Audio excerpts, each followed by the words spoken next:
बांगलादेशात हिंदूंना केलं जाते टार्गेट, शेख हसीना यांच्या मुलाचा आरोप, तर मंदिरांची जाळपोळ, परराष्ट्र मंत्री एस जयशंकर यांचं राज्यसभेत निवेदन.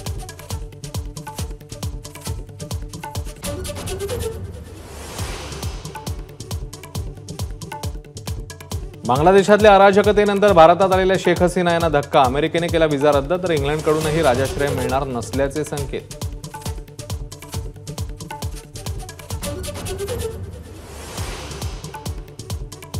बांगलादेशात लोकशाहीची पुनर्स्थापना करण्यासाठी भारताने मदत करावी, नोबेल पारितोषिक विजेते मोहम्मद युनूस यांचं वक्तव्य. भारताशी शत्रुत्व घ्यायचं नाही, युनूस यांनी भूमिका केली स्पष्ट.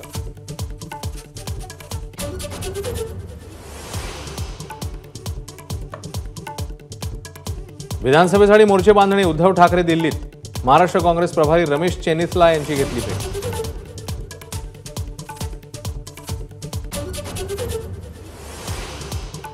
मनोज जरांगेंकडून विधानसभा निवडणूक लढवण्याचे संकेत. 14 ते 20 ऑगस्ट दरम्यान सर्वच्या सर्व 288 मतदारसंघांचा आढावा, 29 ऑगस्टला अंतिम निर्णय.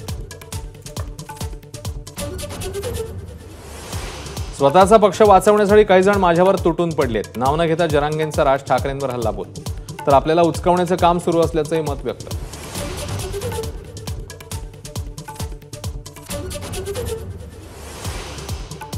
राज्यपालपदासाठी शिंदेगडाच्या आनंदराव अडसुळांचा महायुतीला अल्टिमेटम, 15 दिवसात निर्णय न दिल्यास नवनीत राणांच्या जात प्रमाणपत्राला देणार कोर्टामध्ये आव्हान.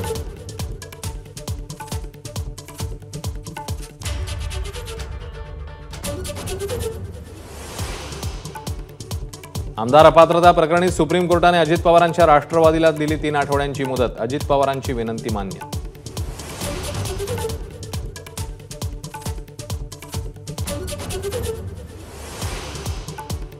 छत्रपती संभाजीनगर जिल्ह्यातल्या 4 मतदारसंघात दुबार नावं असल्याची जिल्हाधिकाऱ्यांकडे तक्रार, चंद्रकांत खैरेंचं एमआयएमकडे बोट, कारवाईची मागणी.